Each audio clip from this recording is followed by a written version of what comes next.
بسم اللہ الرحمن الرحیم۔ شروع اللہ کے نام سے جو رحمان و رحیم ہے۔ اقرأ بسم ربک الذی خلق۔ پڑھو اے نبی اپنے رب کے نام کے ساتھ جس نے پیدا کیا۔ خلق الانسان من علق۔ جمے ہوئے خون کے ایک لوتھڑے سے انسان کی تخلیق کی۔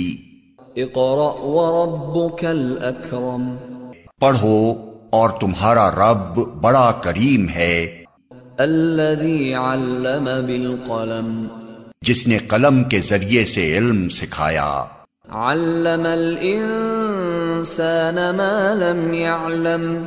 انسان کو وہ علم دیا جسے وہ نہ جانتا تھا۔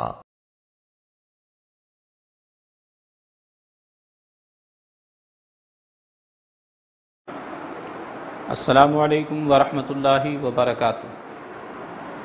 We start our class with the name of Allah, the most gracious and the most merciful. Welcome back to all students and parents in academic session 2020 to 21. This is week number 2 and video number 1. Dear students, this is class 9. And this is your Islamiyat period. I will teach you Islamiyat. In the last videos, we studied Islamiyat, and in the Quranic portion, we started Suratul Anfal, and we studied Suratul Anfal from verse number 1 to verse number 30. Dear students, today in this period, we will start again Quranic portion Suratul Anfal from verse number 31 to verse number 41. Dear students, the topic of verse number 31, I have written on the board the topics of the verses which we are going to discuss in this lecture. The arrogant claim of infidels. This is the topic of verse number 31 of Surah Anfal. These are your Islamiyat notes. If you have not these notes, so you can study from book as well, or whatever you have. Dear students, in verse number 31, the arrogant claim of disbelievers. جیسا کہ آپ جانتے ہیں کہ ڈسبلیور کافروں کو کہا جاتا ہے جو اللہ کو نہیں مانتے، اللہ کی کتاب کو نہیں مانتے، اللہ کے رسول کو نہیں مانتے. Disbelievers are also called in English infidels. So Almighty Allah described the condition of disbelievers. Iza tutla alayhim ayatuna. Almighty Allah says, when our verses are recited to them, جب ہماری آیتیں کافروں کے سامنے پڑھی جاتی ہیں. So what is their reaction? Almighty Allah said, قالوا قد سمعنا. They said, we have heard this before. ہم اسے کئی بار سن چکے ہیں.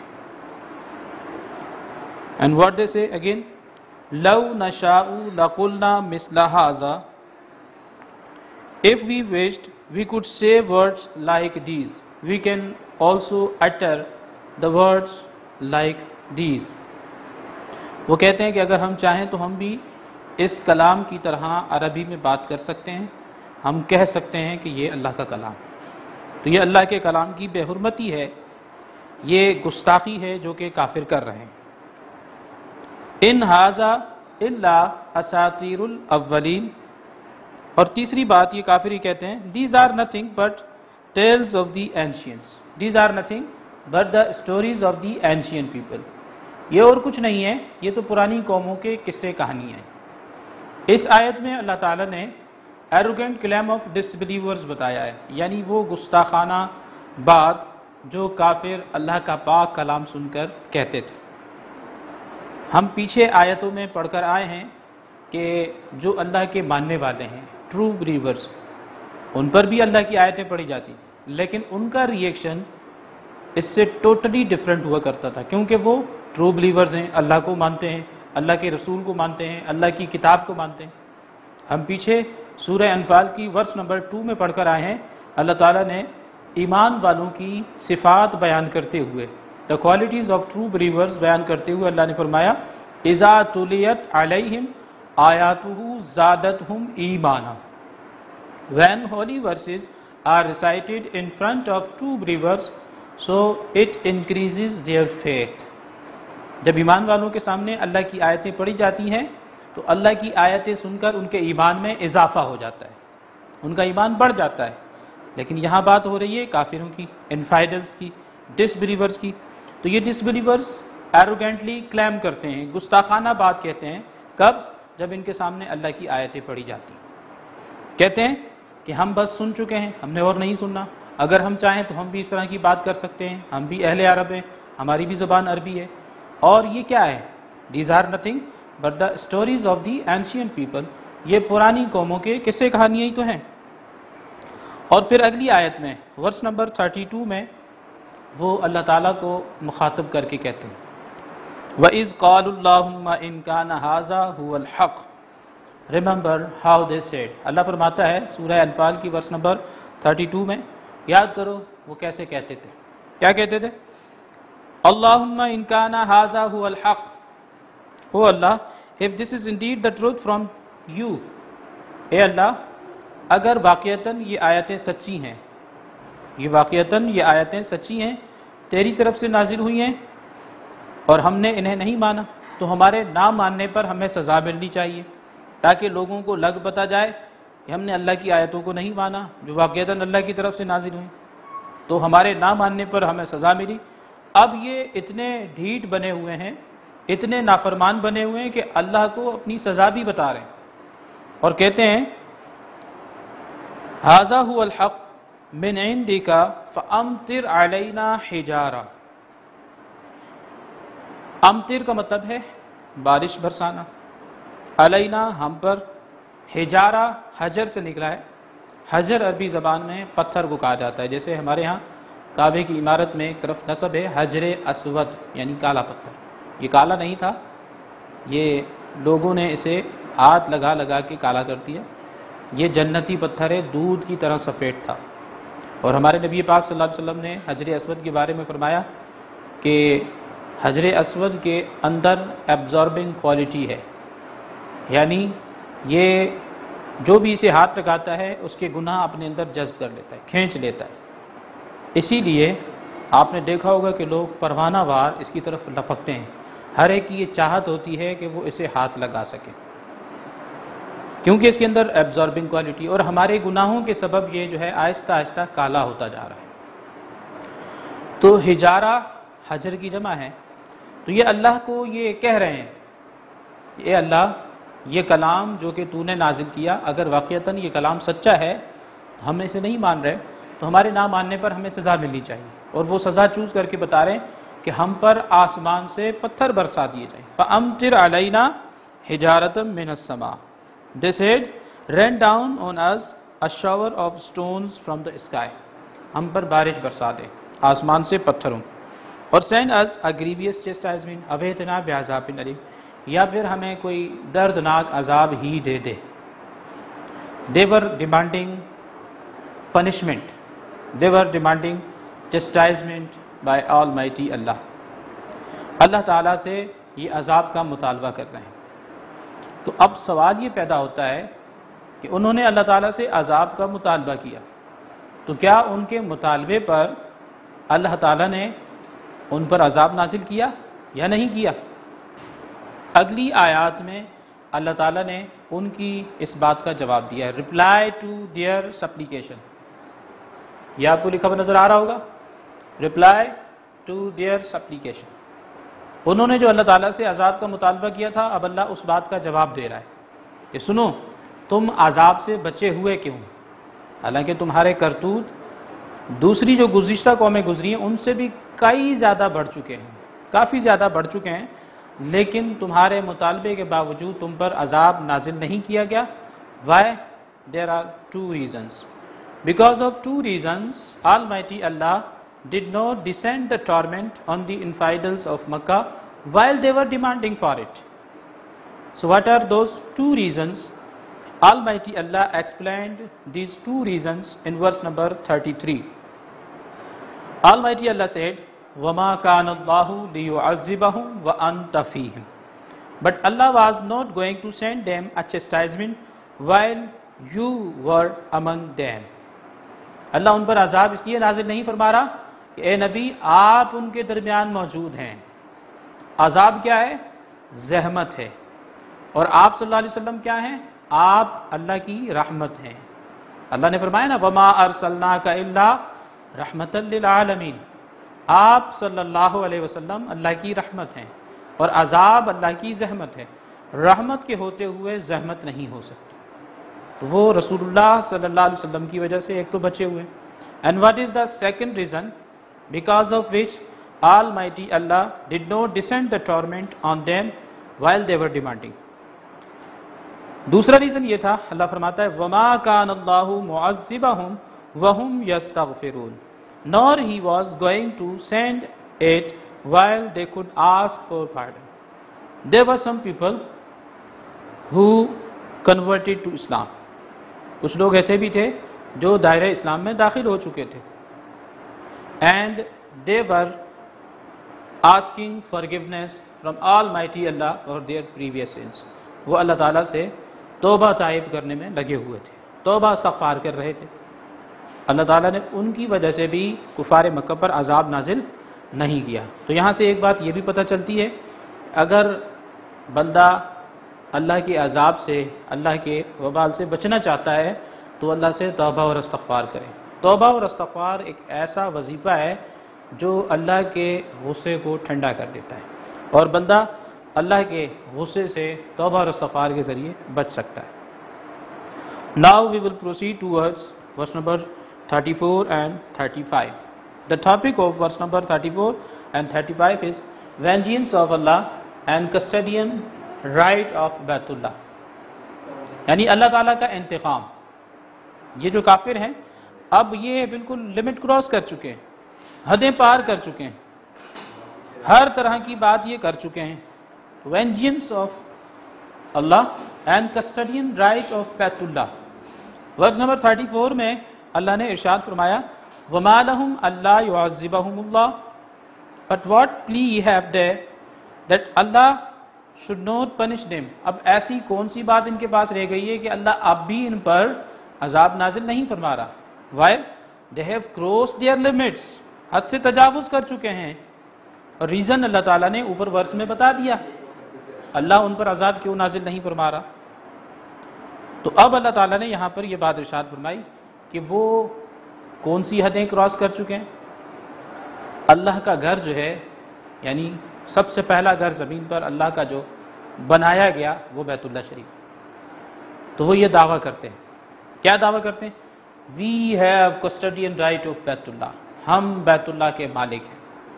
حالانکہ اللہ کو نہیں مانتے لیکن اللہ کے گھر کے مالک بنتے پھرتے ہیں، مالک بنے بیٹھے ہیں. تو اللہ نے فرمایا وَهُمْ يَسُدُّونَ عَنِ الْمَسْجِدِ الْحَرَامِ. They hinder the people from the sacred مسجد حرام. اللہ کی مقدس مسجد حرام سے وہ لوگوں کو روکتے ہیں اور کہتے ہیں we are the custodian of بیت اللہ. ہم اس کے گارجین ہیں، ہم اس کے مالک ہیں. تو اللہ نے انتقاماً ان کی گارجین شپ کو ریجیکٹ کیا. اللہ نے فرمایا کہ یہ بیت اللہ جو ہے میرا گھر ہے اور میرے گھر کے جو کسٹڈین ہو سکتے ہیں یا جو گارجین ہو سکتے ہیں وہ ظاہر ہے میرے ماننے والے ہوں گے. وہ تو میرے اس پاک گھر کے گارجین ہو ہی نہیں سکتے جو مجھے نہیں مانتے، جو میری پیروی نہیں کرتے. تو یہاں اس آیت میں ورس نمبر 34 میں یہ بتایا جا رہا ہے ان اولیاؤہ الا المتقون ولکن اکثرہم لا یعلمون. اللہ نے ارشاد فرمایا No man can be its guardian except the righteous. اللہ کے اس پاک گھر کے گارجین وہی ہو سکتے ہیں جو متقی ہیں، جو پرہیزگار ہیں، جو اللہ کو بھی مانتے ہیں، اللہ کی بھی مانتے ہیں۔ ایک تو ہوتا ہے نا اللہ کو ماننا، اللہ کی نہ ماننا، تو یہ نافرمانی ہے اللہ کی۔ اللہ کو ماننے کے ساتھ ساتھ ہم نے اللہ کی بھی ماننی، جو اللہ کو ماننے کے ساتھ ساتھ اللہ کی مانتے ہیں، اللہ کی فرمانبرداری کرتے ہیں، انہیں عربی کی اصطلاح میں متقی یعنی پرہیزگار کہا جاتا ہے۔ وہ اللہ کے حلال کو حلال سمجھتے ہیں، اللہ کے حرام کو حرام سمجھتے ہیں۔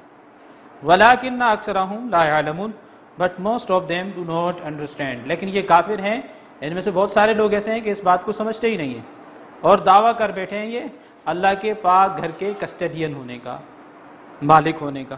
تو اللہ نے ان کی آنرشپ کو قطعی طور پہ ریجیکٹ کر دیا، اور یہ فرما دیا کہ میرے پاک گھر کے جو گارجین ہیں، میرے پاک گھر کے جو کسٹڈین ہیں، وہ متقی اور پرہیزگار لوگ ہیں جو کہ مسلمان ہیں۔ اور پھر اللہ تعالیٰ نے ان کی گستاخی کو اور کھول کر بیان کیا۔ اللہ کے پاک گھر کا طواف کیا جاتا ہے، اور وہ ہر وقت جاری رہتا ہے۔ کب رکتا ہے؟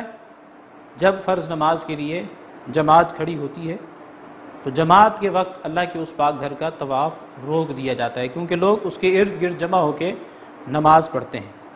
اس کے علاوہ نماز کے فوراً بعد وہ طواف پھر سے شروع ہو جاتا ہے۔ اہل اسلام جو ہیں اللہ کے اس پاک گھر کا طواف کرتے ہیں، تو یہ جو اللہ کے پاک گھر کا جو طواف ہے، یہ اہل اسلام کے لیے بہت بڑی عبادت ہے، یہ بڑی برکت والی عبادت ہے۔ تو اہل اسلام جب بھی اللہ کے پاک گھر کا طواف کرتے ہیں تو وہ آیتیں پڑھتے ہیں، دعائیں، مناجات اور دیگر جو ہے کلمات کی ادائیگی ہوتی ہے۔ لیکن یہاں پر کافروں کا طریقہ بتایا جا رہا ہے۔ اللہ نے ارشاد فرمایا وَمَا كَانَ صَلَاتُهُمْ عِنْدَ الْبَيْتِ إِلَّا مُكَاءً وَتَصْدِيَةً Their prayer at the house of Allah is nothing but whistling and clapping۔ یہ کافر بھی اللہ کے اس پاک گھر کا طواف کرتے تھے، سمجھتے تھے ہم عبادت کر رہے ہیں، لیکن ان کی عبادت کس طرح ہوتی تھی؟ طواف کرتے ہوئے یہ اللہ کی حمد اور ثنا بیان نہیں کرتے تھے، اللہ کی تسبیح اور تحلیل نہیں پڑھتے تھے، بلکہ یہ شیطانی کام کرتے تھے، تالیاں بجاتے تھے اور سیٹیاں بجاتے تھے۔ یہ دو کام ایسے ہیں جو نبی پاک صلی اللہ تعالی علیہ وسلم نے ارشاد فرمایا کہ یہ شیطانی کاموں میں سے ہیں۔ وہ دو کام کون سے ہیں؟ تالی بجانا اور سیٹی بجانا۔ تو یہ جو کافر ہیں جب بیت اللہ شریف کے یہ کسٹڈین ہونے کا دعویٰ کرتے تھے تو یہ اس کا طواف بھی کرتے تھے، لیکن طواف کرتے وقت جو ہے انہوں نے تالیاں بجانی ہوتی تھیں اور سیٹیاں بجانی ہوتی، جو کہ شیطانی کام۔ اور اس کے علاوہ انہوں نے اور حدیں بھی کراس کی۔ احادیث میں اس کا ذکر ملتا ہے کہ یہ برہنہ ہو کر اللہ کے پاک گھر کا طواف کیا کرتے تھے، اور اسے کیا کہتے تھے؟ they considered it as a part of their worship۔ ان بیہودہ حرکات و سکنات کو وہ اپنی عبادت کا حصہ سمجھے ہوئے تھے، حالانکہ اللہ تعالیٰ تو ہر طرح کی بیہودیوں سے پاک ہے، وہ بیہودیوں کو پسند نہیں فرماتا، تو وہ کیسے اس بات کو پسند کر سکتا ہے کہ اس کے پاک گھر کے عین اندر جمع ہو کر لوگ اس طرح کی بیہودگی کریں۔ تو اللہ تعالیٰ نے ان کافروں کو نکال باہر کیا۔ جب مکہ فتح ہوا تو رسول اللہ صلی اللہ تعالیٰ علیہ وسلم فاتحانہ انداز میں جب مکے میں داخل ہوئے تو آپ نے سنا ہوگا اسکالر سے کہ بیان کیا جاتا ہے، اسلامک ہسٹری کی جو ہے ایک تاریخ ہے، آپ نے سنا ہوگا کہ 360 بت چھوٹے بڑے کعبے کی عمارت کے اندر نصب تھے۔ رسول اللہ نے ان تمام کو جو ہے توڑ کر پھوڑ کر باہر نکال دیا، اور آپ صلی اللہ تعالیٰ علیہ وسلم ایک آیت تلاوت کرتے جاتے تھے، اور وہ آیت کیا تھی؟ وَقُلْ جَاءَ الْحَقُّ وَزَهَقَ الْبَاطِلُ إِنَّ الْبَاطِلَ كَانَ زَهُوقًا کہ حق آ گیا اور باطل مٹ گیا، اور باطل تو ہے ہی مٹنے کے لیے۔ Now we proceed towards verse number 36 and 37۔ Spending of wealth in enmity of Islam، یعنی مال کو خرچ کرنا اسلام کی دشمنی میں۔ Spending of wealth in the enmity of Islam، اسلام کی دشمنی میں مال کو خرچ کرنا۔ ظاہر ہے آپ اس آیت کے ٹاپک سے ہی سمجھ گئے ہوں گے کہ یہاں پر بھی بات کافروں کی ہو رہی ہے، مسلمانوں کی بات نہیں ہو رہی۔ مسلمان بھی پیسہ خرچ کرتے ہیں، مسلم also spend their wealth but Muslims spend their wealth in the favor of Islam۔ These are infidels who spend their wealth in the enmity of Islam. مسلمان اللہ کی راہ میں پیسہ خرچ کرتے ہیں، اسلام کے فیور میں پیسہ خرچ کرتے ہیں. مسلمان چاہتے ہیں کہ ان کے روپے پیسے سے اسلام پھیلے. اور پھر آپ کو یہ بھی بتاتا چلوں، اللہ تعالیٰ نے مسلمانوں سے یہ وعدہ کیا ہے، اگر مسلمان اللہ کی راہ میں 1 روپیہ خرچ کرتے ہیں تو بدلے میں ثواب 1 روپے کا نہیں ملتا بلکہ 10 روپے کا ثواب ملتا ہے. من جاء بالحسنۃ فلہ عشر امثالھا. اور پھر یہ جو ثواب ہے جو کہ نیکیوں کی صورت میں ہمارے نامہ اعمال میں جمع ہو رہا ہے، جب قیامت کے دن ہمیں عطا کیا جائے گا تو ہم اس پر فخر کریں گے، ہمیں خوشی ہوگی، ہم مسرت کا اظہار کریں گے اور ہم یہ خواہش کریں گے کہ کاش ہمارے پاس جتنا بھی مال تھا اللہ کی راہ میں سارے کا سارا خرچ کیا ہوتا، آج ہمیں ثواب کی صورت میں نیکیوں کی صورت میں مل جاتا. اب یہاں بات ہو رہی کافروں کی، یہ اللہ کے دین کی دشمنی میں اپنے روپے پیسے کو خرچ کرتے ہیں. اب روپیہ پیسہ بھی ہاتھ سے جا رہا ہے اور ذلت اور رسوائی بھی ان کے گلے پڑ رہی ہے. اور جب کل قیامت کا دن ہوگا تو ان کا یہ خرچ کیا ہوا روپیہ پیسہ جو انہوں نے اپنا مال اپنی دولت اللہ کے دین کی دشمنی میں خرچ کیا ہوگا، ان کے لیے پچھتاوے کا سبب بنا دیا جائے گا. یہ اس پر پچھتائیں گے، کہیں گے کہ کاش ہم نے اپنا روپیہ پیسہ اللہ کے دین کی دشمنی میں خرچ نہ کی. دین کا تو ہم کچھ بگاڑ بھی نہیں سکے اور پھر نقصان یہ اٹھایا کہ روپیہ پیسہ بھی ہاتھوں سے گیا. تو یہ بات یہاں پر بیان کی جا رہی. اللہ فرماتا ہے ان الذین کفروا ينفقون اموالهم. The unbelievers spend their wealth to hinder men from the path of Allah. یہ جو کافر ہیں وہ اپنے روپے پیسے کو خرچ کرتے ہیں لوگوں کو اللہ کے راستے سے روکنے کے لیے. فَسَيُنْفِقُونَهَا. اللہ فرماتا ہے they will continue to spend. یہ اسی طرح خرچ کرتے رہیں گے لیکن ان کا خرچ کیا ہوا روپیہ پیسہ ان کو کوئی فائدہ نہیں دے گا، بلکہ کیا ہو جائے گا ثُمَّ تَكُونُ عَلَيْهِمْ حَسْرَةً ثُمَّ يُغْلَبُونَ. But in the end they will have only regret and sighs. آخر میں کیا ہوگا؟ یہ حسرت کریں گے، اتنا پیسہ خرچ کر رہے ہیں پھر بھی ہم اسلام کا کچھ نہیں بگاڑ پا رہے، اور پھر روپیہ پیسہ بھی ہاتھ سے جا رہا ہے، پچھتاوا بھی نہیں ہو رہا ہے. کیونکہ کل قیامت کے دن ان کا خرچ کیا ہوا روپیہ پیسہ ان کے لیے وبال بن جائے گا، باعث عذاب کر دیا جائے گا. اللہ فرماتا ہے ثم یغلبون. At length they will be overcome. یعنی انہیں مغلوب بھی کر دیا جائے گا. اتنا مال خرچ کرنے کے بعد بھی یہ مسلمانوں پر فتح حاصل نہیں کر سکے بلکہ یہ مغلوب ہی رہے ہیں. والذین کفروا الی جہنم یحشرون. اللہ فرماتا ہے and the unbelievers will be gathered towards hell. یعنی یہ جو کافر ہیں انہیں جہنم کی طرف ہانکا جائے گا. کس طرح سے ہانکا جائے گا؟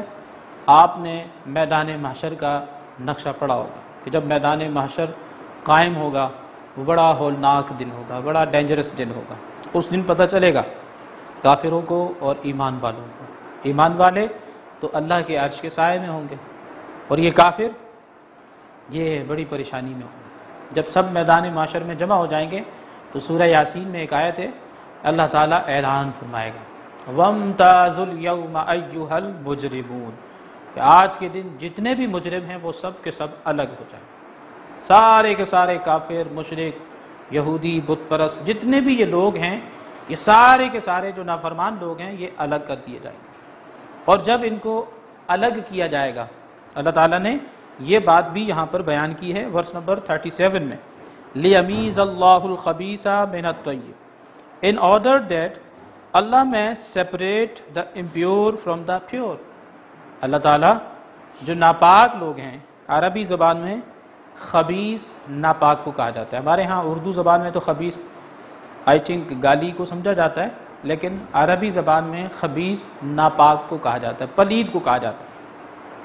تو ان کافروں کو اللہ تعالیٰ یہاں اس آیت میں پلید کہہ رہا ہے، ناپاک کہہ رہا ہے. اور یہ جو طیب ہیں یہ بھی ایک لفظ ہے طیب. ہماری زبان میں اسے طیب پڑھتے ہیں لوگ. یہ طیب نہیں ہے، اصل میں یہ طیب ہے، کیونکہ یہاں آپ کو یہ لکھا ہوا نظر آ رہا ہے. اگر طیب ہوتا تو اللہ تعالیٰ اسے طیب ہی بیان کرتا ہے. یہ لفظ اصل میں ہے طیب یعنی پاک. ہم بچوں کو پہلا کلمہ پڑھاتے ہیں، پہلا کلمہ طیب طیب مانے پاک، تو یہ غلط ہے، اس کی اصلاح ہونی چاہیے۔ پہلا کلمہ طیب ہوتا ہے، طیب مانے پاک ہوتا ہے، طیب کا معنی تو کچھ بھی نہیں ہے، کیونکہ طیب خود ایک لفظ ہے ہی نہیں، اس لیے اصلاح کر لیجئے۔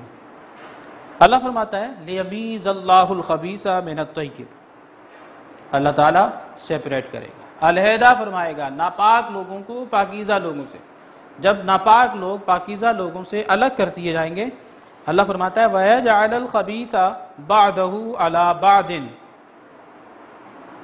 Almighty Allah will put the impure on one another، یعنی ناپاک لوگوں کو ایک کے اوپر ایک رکھتا جائے گا۔ جیسے ہم بہت ساری چیزیں ہوتی ہیں ایک کے اوپر ایک رکھ کے ایک بڑا سا بنچ بنا لیتے ہیں، اور بنچ بنانے کے بعد، ایک بنڈل بنانے کے بعد ہم کیا کرتے ہیں، ایک طرف رکھتے ہیں۔ لیکن یہاں کافروں کی بات ہو رہی ہے، ہیپ دیم ٹوگیدر، اللہ تعالیٰ کافروں کو ایک کے اوپر ایک رکھتا رہے گا اور پھر انہیں دبائے گا، پریس کرے گا۔ جیسے کوئی گاربیج وغیرہ ہم لیتے ہیں، ہمارے ہاتھ میں گاربیج آئے تو ہم جب اسے ڈسٹ بن کے اندر تھرو کرنے لگتے ہیں تو ہم مروڑتے ہیں، اسے چھوٹا کرتے ہیں، اور پھر بڑی حقارت کے ساتھ، بڑی اہانت کے ساتھ اس گاربیج کو، اس کچرے کو ہم ڈسٹ بن میں تھرو کر دیتے ہیں۔ تو یہی حقارت ان کافروں کے ساتھ بھی اللہ تعالیٰ نے روا رکھی ہوئی ہے، کیونکہ یہ کافر ہیں، اللہ کو نہیں مانتے، اللہ کے نافرمان ہیں، گستاخ ہیں۔ اللہ فرماتا ہے کہ ان کافروں کے ایک کے اوپر ایک رکھ کے ایک بڑا سا بنڈل بنایا جائے گا، پھر انہیں ہیپ کیا جائے گا، پریس کیا جائے گا آپس میں، and cast them into hell، اور پھر انہیں جہنم کے اندر جھونک دیا جائے گا۔ پھر اللہ تعالیٰ فرمائے گا اولئک هم الخاسرون، they will be the ones who have lost، یہ وہ لوگ ہیں جنہوں نے اپنی زندگی میں خسارہ ہی خسارہ پایا۔ مال تو کمایا، لیکن مال کما کر انہوں نے اللہ کے دین کی دشمنی میں اسے خرچ کر دیا۔ بگاڑ سکے کچھ اللہ کے دین کا؟ اللہ کا دین تو آج تک موجود ہے، پھل رہا پھول رہا ہے۔ وہ کافر جنہیں آج کوئی جانتا بھی نہیں، نہ ان کا مال رہا نہ ان کا جاہ و منصب رہا۔ تو یہاں پر ورس نمبر 37 مکمل ہو۔ اب ہم سبق کو آگے بڑھاتے ہوئے سورہ انفال کی ورس نمبر 38 کی طرف چلتے ہیں۔ ان کافروں کو اللہ تعالیٰ نے جب یہ زندہ تھے ان کو وارن بھی کیا، ایسا نہیں کہ انہیں اللہ تعالیٰ نے اچانک جو ہے موت کے گھاٹ اتار دیا، بلکہ وہ جو زندگی انہیں بقیہ زندگی ملی تھی، اللہ تعالیٰ انہیں وارن کرتا رہا، متنبع کرتا رہا، تنبیہ فرماتا رہا کہ باز آ جاؤ، اب بھی تمہارے پاس وقت ہے، توبہ تائب ہو جاؤ، توبہ کر لو، جب تم توبہ کر لو گے تمہارے تمام گناہوں کو معاف کر دیا جائے گا۔ اللہ تعالیٰ نے کافروں کو وارن کرتے ہوئے ورس نمبر 38 میں ارشاد فرمایا قل، یہ آیت قل سے شروع ہو رہی ہے، اور جب اللہ تعالیٰ قل فرماتا ہے اپنے نبی سے تو مطلب کیا ہوتا ہے؟ حکم اللہ کا ہے، لیکن اللہ چاہتا ہے کہ اپنے نبی کی زبان سے اسے کہلوائے۔ جیسے ہم پڑھتے ہیں قل هو اللہ احد، کہو کہ اللہ ایک ہے۔ اللہ نے اپنا ایک ہونا بھی اپنے نبی کی زبان سے کہلوانا پسند فرمایا۔ تو یہ آیت بھی قل سے شروع ہو رہی ہے، قل للذین کفروا، say to the unbelievers، اے نبی آپ فرما دیجئے ان بلیور سے، کس سے؟ کافروں سے، ان ینتہوا یغفر لہم ما قد سلف، if now they desist، اگر اب یہ باز آ جاتے ہیں، اب اگر یہ باز آ جاتے ہیں، یغفر لہم ما قد سلف، کس چیز سے باز آ جاتے ہیں؟ ظاہر ہے کفر سے، from unbelief، their past would be forgiven، اللہ فرماتا ہے کہ ان کا ماضی جو بھی انہوں نے کچھ کیا ہے اس سب کو اللہ تعالیٰ معاف فرما دے گا، فراموش کر دے گا۔ پھر اللہ نے انہیں وارن کیا وَإِن يَعُودُوا فَقَدْ مَدَتْ سُنَّةُ الْأَوَّلِينَ، but if they persist، اگر یہ واپس پلٹتے ہیں، اگر یہ واپس اپنی وہی حرکتیں جاری رکھتے ہیں، شر و فساد والی، فتنے فساد والی، تو اللہ فرماتا ہے کہ پھر یہ جانتے ہیں اللہ کا طریقہ کیا ہے، اللہ کی سنت کیا ہے۔ سنت کہتے ہیں طریقے کو۔ فَقَدْ مَدَتْ سُنَّةُ الْأَوَّلِينَ، the punishment of those before them is already a matter of warning for them، ان سے پہلے جو لوگ گزرے ہیں انہوں نے کیا بگاڑ لیا اللہ کے دین کا، وہ مر مٹ گئے، مک گئے، ختم ہو گئے، لیکن اللہ کا دین آج بھی باقی ہے۔ تو اللہ فرماتا ہے ان سے پہلے جو لوگ گزرے ہیں ان کی خبریں تو ان تک پہنچی ہیں نا کہ ان کا کیا حال ہوا ہے، انہیں صفحہ ہستی سے مٹا دیا گیا۔ تو اگر یہ باز نہ آئے اپنی حرکتوں سے، اپنی سازشوں سے اسلام کے خلاف، تو پھر ان کے سامنے طریقہ موجود ہے کہ اللہ تعالیٰ نافرمانوں کے ساتھ کیا کرتا ہے۔ Now we proceed to verse number 39 and verse number 40. Warning to disbelievers ہو گیا کہ اللہ تعالیٰ نے کافروں کو وارن کیا، اگر یہ باز آ جاتے ہیں ان کے لیے بہتر ہے۔ بہتری کیا ہوگی؟ ان کا پاسٹ جو بھی انہوں نے ماضی میں اللہ کی نافرمانیاں کی وہ سارے کا سارا معاف کر دیا جائے گا، فارگیون ہو جائے گا، اور اگر یہ واپس اسی طرح کی نافرمانیاں کرتے ہیں انہیں سزا دی جائے گی۔ سزا دینے کے ساتھ ساتھ اللہ تعالیٰ انہیں ختم فرما دے گا۔ اب دیکھیے verse number 39، to save from turmoil. Turmoil کہتے ہیں فتنے اور فساد، جسے ہم عربی میں شر کہتے ہیں۔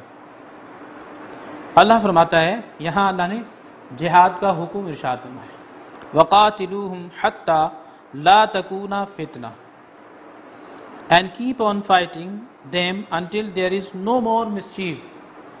ان کافروں کے ساتھ جہاد کیا جائے، قتال کیا جائے، حتیٰ کہ لا تکون فتنہ، کوئی فتنہ فساد باقی نہ رہے۔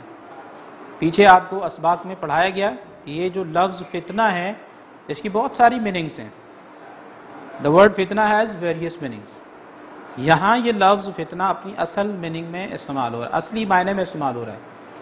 فتنہ اردو زبان میں بھی استعمال ہوتا ہے کہ فتنہ مت کرو، فساد مت کرو، تو یہاں اپنے اصلی معنی میں استعمال ہو رہا ہے۔ پیچھے یہی لفظ فتنہ سزا کے معنی میں بھی استعمال ہوا ہے، یہی لفظ فتنہ جو ہے آزمائش کے معنی میں بھی استعمال ہوا ہے۔ تو ٹرمائل کہتے ہیں شر و فساد کو۔ تو اللہ تعالیٰ نے ان کافروں کا علاج بتایا، اور ان کافروں کا ایک ہی علاج ہے اور وہ ہے جہاد۔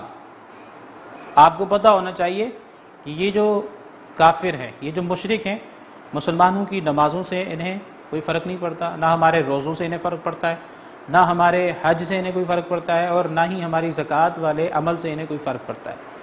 اگر کہ یہ ہم سے ڈرتے ہیں، خوف زدہ ہیں، تو ہمارے جہاد والے عمل سے ہیں۔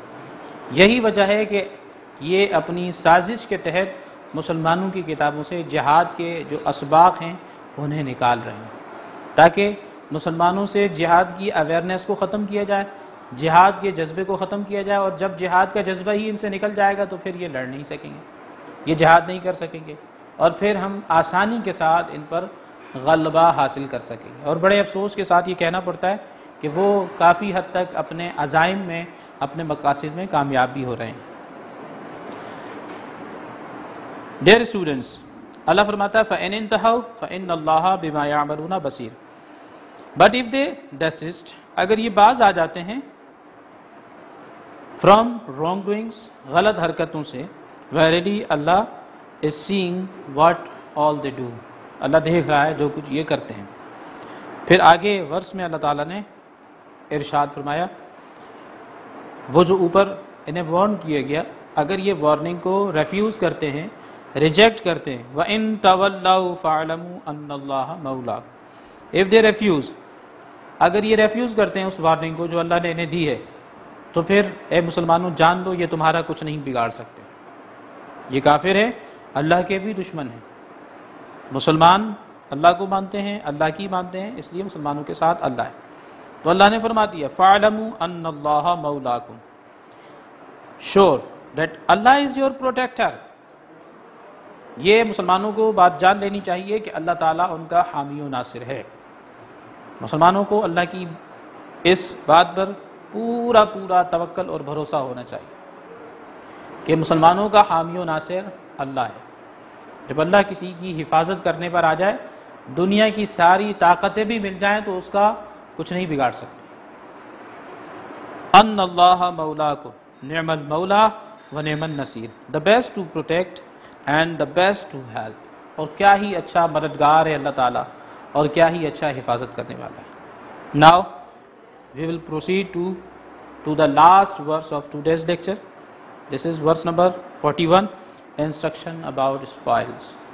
ہم شروع کی پہلی آیت میں مال غنیمت کے بارے میں پڑھ کے آئے ہیں۔ spoils of war، مال غنیمت کو کہا جاتا ہے، یعنی وہ مال جو دو فوجیں، ایک مسلمانوں کی فوج ایک کافروں کی فوج آمنے سامنے ہوئی، ان میں آپس میں لڑائی ہوئی، انہوں نے آپس میں جہاد کیا، مسلمانوں کو اللہ تعالیٰ نے فتح یابی سے ہمکنار کیا، کافر کچھ قتل کیے گئے، واصل جہنم ہوئے، جہنم رسید ہوئے، اور کچھ جو ہے میدان جہاد سے بھاگ گئے۔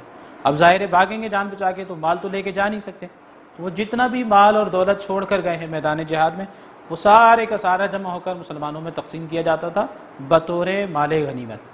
اسی کو اینیمی لیفٹ اوور بھی کہا جاتا ہے، اسی مال کو بوٹی آف وار بھی کہا جاتا ہے، اور اسی مال کو جو ہے اسپائلز آف وار بھی کہا جاتا ہے۔ تو غزوہ بدر جو ہے یہ پہلی جنگ تھی، غالباً میں آپ کو بتا چکا ہوں کہ اس میں جو ہے مسلمانوں کے یہاں جھگڑا پیدا ہوا۔ ایک روایت میں تو یہ آتا ہے کہ پہلی مرتبہ کا معاملہ تھا، جس کے ہاتھ جتنا مال آیا، جو کچھ آیا وہ لے کر سائیڈ میں ہو گیا کہ یہ میرا ہے۔ یا ایک روایت میں آتا ہے کہ مسلمانوں کے 3 گروہ ہو گئے، اور ہر گروہ جو ہے مسلمانوں کا یہ کلیم کر رہا تھا، دعویٰ کر رہا تھا کہ اس مال پر زیادہ حصہ ہمیں ملنا چاہیے، اس مال میں زیادہ حصہ ہمارا بنتا ہے کیونکہ ہم نے زیادہ اہم کام کیا ہے۔ تو جب یہ جھگڑا فساد بڑھنے لگا تو اللہ تعالیٰ نے سورہ انفال کی پہلی آیت نازل فرمائی، یسألونک عن الانفال، کہ اے نبی یہ آپ سے مال غنیمت کا سوال کرتے ہیں، قل الانفال للہ والرسول، تو آپ فرما دیجئے کہ یہ جو مال ہے، مال غنیمت، یہ اللہ کا ہے اور اس کے رسول کا ہے۔ بنیادی طور پہ اس مال کا مالک اللہ ہے اور اس کا رسول ہے۔ جب یہ مال تمہارا ہے ہی نہیں تو تمہارا لڑنا بنتا ہی نہیں، تم ایسے ہی بلا وجہ آپس میں لڑ جھگڑ کے ماحول کو خراب کر رہے ہو۔ تو اللہ تعالیٰ نے جب منع فرمایا تو وہ جو کافر، وہ جو مسلمان تھے جو اس مال پہ لڑ جھگڑ رہے تھے، انہوں نے سمجھ لیا کہ یہ مال ہمارا نہیں ہے، تو ہم بلا وجہ لڑ جھگڑ کے اپنے معاملات کو خراب کر۔ لیکن جب اللہ نے یہ فرمایا کہ یہ مال غنیمت بنیادی طور پہ اللہ اور اس کے رسول کا ہے، تو کیا اللہ کو مال کی ضرورت ہے؟ اللہ تو خود مال تقسیم کرنے والا ہے، اللہ کو مال کی ضرورت نہیں ہے۔ اب یہاں نہ ہی اللہ کے رسول کو مال کی ضرورت ہے، کیونکہ اللہ کے رسول کے پاس جو کچھ بھی ہوا کرتا تھا آپ اسے غریبوں میں بانٹ دیا کرتے تھے۔ تو یہاں اس ورس میں انسٹرکشن اباؤٹ اسپائلز ہم پڑھنے جا رہے ہیں کہ مال غنیمت کے بارے میں اللہ نے ہدایات دی کہ اسے کس طرح سے مسلمانوں میں جو کہ مجاہدین تھے، جو غازی ہیں میدان جہاد سے زندہ واپس پلٹے ہیں، ان میں تقسیم کیا جائے گا، انہی کا حق ہے کیونکہ انہوں نے جنگ جیتی ہے۔ وَاعْلَمُوا أَنَّمَا غَنِمْتُم مِّن شَيْءٍ فَأَنَّ لِلَّهِ خُمُسُ، اللہ تعالیٰ نے ارشاد فرمایا کہ جان رکھو۔ اچھا یہاں ایک بات نوٹ کر لیجئے، یہاں یہ جو ورس سٹارٹ ہو رہی ہے، اس سے پہلے یہ سٹارٹنگ میں ہی ایک سٹار بنا ہوا ہے، تو یہاں سے نیا پارہ سٹارٹ ہو رہا ہے، 10واں پارہ۔ یہ جو آدھی سورہ انفال آپ پڑھ چکے ہیں یہ 9ویں پارے میں تھی، اب یہاں سے 10واں پارہ بھی سٹارٹ ہو رہا ہے۔ اللہ نے فرمایا وَاعْلَمُوا اینڈ نو، جان لو، the out of all the booty, booty کا مطلب ہے مال غنیمت، دیٹ یو میں ایکوائر ان وار، جو بھی مال تم نے جنگ میں حاصل کیا ہے جیتنے کے بعد، a fifth share assigned to اللہ، اللہ فرماتا ہے فَأَنَّ لِلَّهِ خُمُسُ۔ یہ کچھ اصطلاحات ہوتی ہیں عربی زبان میں، وہ میں یہاں بورڈ پر آپ کو سمجھانا چاہوں گا۔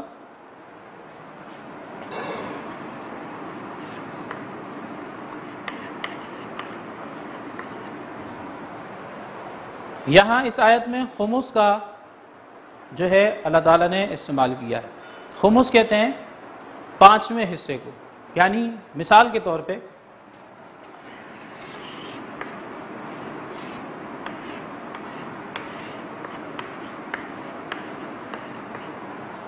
آپ کے پاس کوئی چیز ہے، اس کے آپ برابر 5 حصے بنائیں، اور اس کا یہ جو 5واں حصہ ہے یہ کہلاتا ہے خمس، یعنی 1/5۔ یہ کچھ اصطلاحات ہوتی ہیں جنہیں ہمیں معلوم ہونا چاہیے۔ اسی طرح ہم سپارہ پڑھتے ہیں تو سپارے میں یہ اصطلاحات جو ہیں استعمال ہوتی ہیں، جیسے مثال کے طور پہ آپ کے پاس کوئی چیز ہے، آپ اسے 4 برابر حصوں میں تقسیم کر دیتے ہیں۔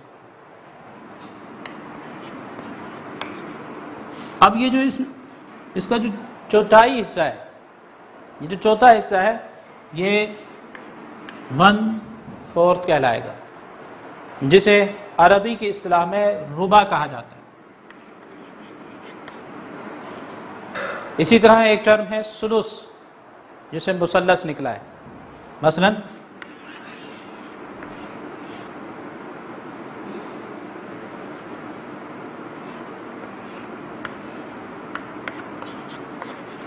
کوئی چیز آپ کے پاس ہے، آپ اسے 3 برابر حصوں میں تقسیم کریں تو یہ جو تیسرا حصہ ہے یہ 1/3 کہلائے گا، جسے ہم سلس کہتے ہیں۔ جیسے سپارے میں استعمال ہوتا ہے ثلاثہ، ربع بھی استعمال ہوتا ہے۔ آپ کے پاس جو آپ کے کام کی چیز ہے وہ ہے خمس، کیونکہ یہ ٹرم اللہ تعالیٰ نے سورہ انفال کی ورس نمبر 41 میں استعمال کی ہے۔ مال غنیمت کی تقسیم کا اللہ نے اس میں طریقہ بتایا، فرمایا وَاعْلَمُوا أَنَّمَا غَنِمْتُم مِّن شَيْءٍ فَأَنَّ لِلَّهِ خُمُسَهُ and know that out of all the booty that you may acquire in war, a 5th share is assigned to Allah۔ اس کا جو 5واں حصہ ہے وہ اللہ کا ہے۔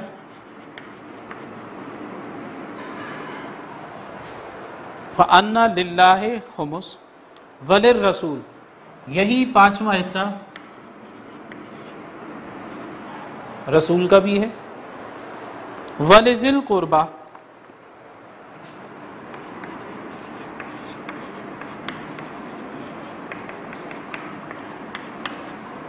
رسول کے رشتہ داروں کو بھی اسی میں سے دیا جائے گا، خواہ انہوں نے جنگ میں شرکت کی ہو یا نہ کی ہو، کیونکہ یہ 5واں حصہ اللہ نے مخصوص فرما دیا ہے جسے خمس کہا جاتا ہے۔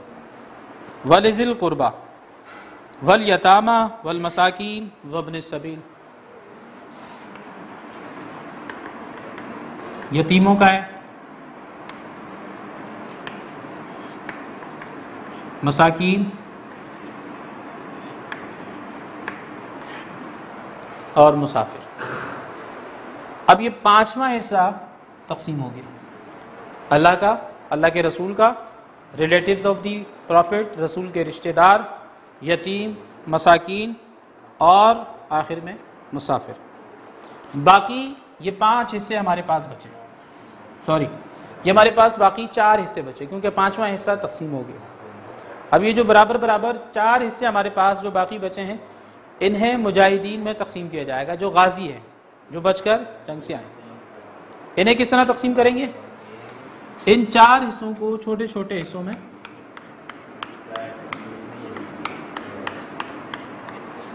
اس طرح سے تقسیم کر لیا جائے گا according to the number of مجاہدین، جو مجاہدین ہیں ان کی تعداد کے حساب سے ان 4 حصوں کو مختلف چھوٹے چھوٹے حصوں میں تقسیم کر لیا جائے گا، اور پھر انہیں مجاہدین میں بانٹا جائے گا۔ اگر ایک مرد مجاہد ہے، اسے آپ نے یہ 2 حصے دیے، اور کوئی عورت مجاہدہ جس نے جہاد میں شرکت کی، پہلے زمانے میں عورتیں بھی جہاد کیا کرتی تھیں۔ عورتوں کا جہاد کیا ہوتا تھا؟ وہ تلوار لے کر میدان جہاد میں نہیں نکل جایا کرتی، بلکہ عورتوں کا جہاد یہ ہوتا تھا کہ وہ نرسنگ کرتی تھی۔ وہ مجاہدین جو زخمی حالت میں ہوتے تھے انہیں پانی پلاتی، ان کی بینڈیج وغیرہ کرتی، یا پھر آرگنز آف دا باڈی جو کٹ کٹ کے میدان جہاد میں بکھر جایا کرتے تھے انہیں اکٹھے کرتے، ڈیڈ باڈیز کو اکٹھا کر عورتیں بھی جہاد میں شرکت کریں۔ اب اگر عورتیں ہیں تو جس طرح جائیداد تقسیم ہوتی ہے تو بالکل اسی طرح اس میں عورتوں کو اتنا ہی دیا جائے گا جتنا جائیداد میں دیا جاتا ہے، یعنی مرد کا آدھا عورت کو ملے گا۔ اگر آپ نے کسی مجاہد مرد کو 2 حصے دیے تو 2 کا آدھا ہوتا ہے 1 عورت کو ملے گا، 2 مرد کو 1 عورت کو، 2 مرد کو 1 عورت۔ اس طرح یہ مال غنیمت جو ہے تقسیم کیا جائے گا مجاہدین۔ یہ بیان کیا ہے اللہ تعالیٰ نے، مال غنیمت کی تقسیم کا طریقہ بیان کس نے کیا ہے؟ ظاہر اللہ تعالیٰ نے بیان کیا، تو اللہ تعالیٰ نے آگے فرما دیا ان کنتم آمنتم باللہ، اگر تم یقین رکھتے ہو، ایمان رکھتے ہو اللہ پر۔ اس طرح مال کی تقسیم تم تبھی کرو گے جب کہ تم ایمان رکھتے ہو اللہ پر۔ وما انزلنا، اور جو ہم نے نازل کیا، علی عبدنا، اپنے بندے پر۔ اللہ نے اپنے بندے محمد پر کیا نازل کیا؟ یعنی قرآن۔ تو اس طرح مال غنیمت کی تقسیم وہی کرے گا جو اللہ کو مانتا ہے، یعنی اللہ پر ایمان رکھتا ہے اور قرآن پر ایمان رکھتا ہے۔ یوم الفرقان، فرق کرنے کے دن پر، جس دن فرق ہو گیا۔ قرآن مجید میں اور جگہ بھی یہ لفظ استعمال ہوا ہے، لیکن وہاں پر یہ یوم الفرقان کا جو لفظ ہے قیامت کے دن کے لیے استعمال ہوا، کیونکہ اس دن فرق ہو جائے گا حق اور باطل میں۔ لیکن یہاں اس آیت میں یوم الفرقان میدان بدر کے دن کو کہا جا رہا ہے۔ وہ کون سا دن تھا؟ یوم التقى الجمعان، when the day of the two two forces meet, یعنی وہ دن جب دو فوجیں آمنے سامنے ہوں. The day of the meeting of the two forces. اللہ تعالیٰ فرماتا ہے کہ مسلمان ان تینوں چیزوں پر ایمان رکھتے ہیں تو اس طرح مال کو تقسیم کریں گے. واللہ علی کل شیء قدیر، اور اللہ تعالیٰ ہر چیز پر قادر ہے، جو چاہتا ہے کرتا ہے. اب دیکھیں نا، اللہ کی قدرت کی بات آئی ہے تو میں آپ کو یہ بتاؤں کہ اللہ کس چیز پر قادر ہے. مسلمان میدان بدر میں تعداد میں تھوڑے تھے، ایک گناہ نہیں، دو گناہ نہیں، بلکہ 3 گناہ کافروں سے تعداد میں تھوڑے تھے، اور لڑنے کے لیے ہتھیار بھی نہیں تھے. لیکن اللہ نے مسلمانوں کو جتوانا تھا، انہیں فتح یابی سے ہمکنار کرنا تھا، تو اللہ تعالیٰ نے تعداد میں تھوڑا ہوتے ہوئے بھی مسلمانوں کو فتح یاب کر دیا. یہ ہے اللہ تعالیٰ کی قدرت. تو یہاں ہمارا آج کا سبق ختم ہوتا ہے. Verse number 41. آپ کو آپ کا ہوم ورک یہاں پہ نوٹ کروایا جا رہا ہے. یہ جو نوٹس میرے سامنے موجود ہیں، اسلامیات کے نوٹس کلاس 9 کے، یہ میں سمجھتا ہوں کہ آپ میں سے ہر ایک کو مل چکے ہوں گے ہمارے اکیڈمک سیل کی طرف سے.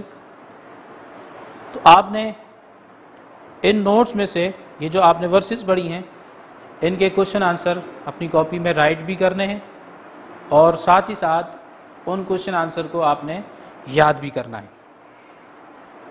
ورس نمبر 30 تک جو آپ پڑھ چکے ہیں،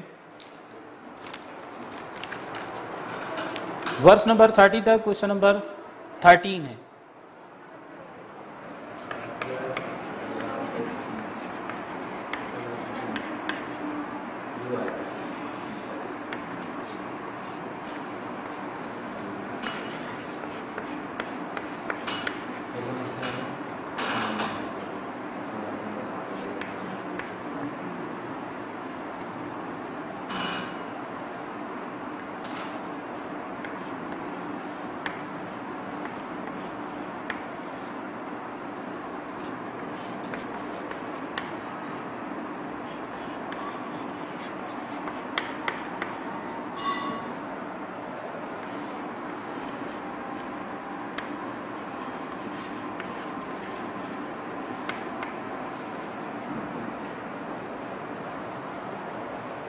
یہ آپ کا ہوم ورک ہے.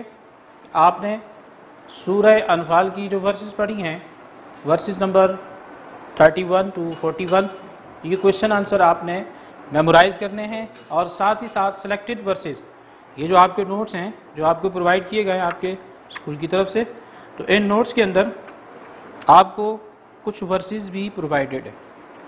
سورۃ الانفال کی سلیکٹڈ ورسز جو یہاں پر پیج نمبر 3، 4 اینڈ 5 پر ریٹن ہیں، لکھی ہوئی ہیں ترجمے کے ساتھ.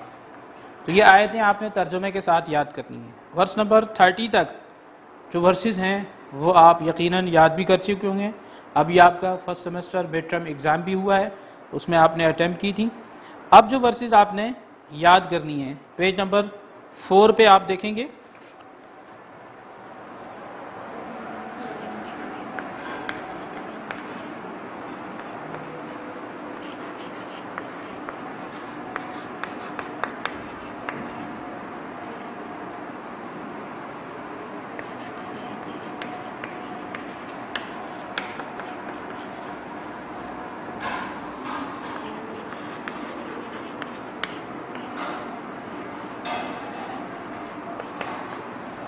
You have to memorize these verses with translation on page number 4. میں ورسز پڑھ رہا ہوں تاکہ آپ کو پتہ چل جائے کہ آپ نے کون سی ورسز یاد کرنی ہے. وَمَا كَانَ اللَّهُ لِيُعَذِّبَهُمْ وَأَنْتَ فِيهِمْ وَمَا كَانَ اللَّهُ مُعَذِّبَهُمْ وَهُمْ يَسْتَغْفِرُونَ. یہ آیت یاد کرنی ہے. إِنَّ الَّذِينَ كَفَرُوا يُنْفِقُونَ أَمْوَالَهُمْ لِيَصُدُّوا عَنْ سَبِيلِ اللَّهِ. یہ آیت یاد کرنی ہے. وَقَاتِلُوهُمْ حَتَّى لَا تَكُونَ فِتْنَةٌ وَيَكُونَ الدِّينُ كُلُّهُ لِلَّهِ. یعنی پیج نمبر 4 کی جو تھرڈ 3 آخری کی جو ورسز ہیں، یہ تینوں ورسز آپ کے ہوم ورک میں موجود ہیں جو کہ آپ نے ترجمے کے ساتھ یاد کر لینی ہے. I hope you have got all the lecture. اللہ حافظ، فی امان اللہ.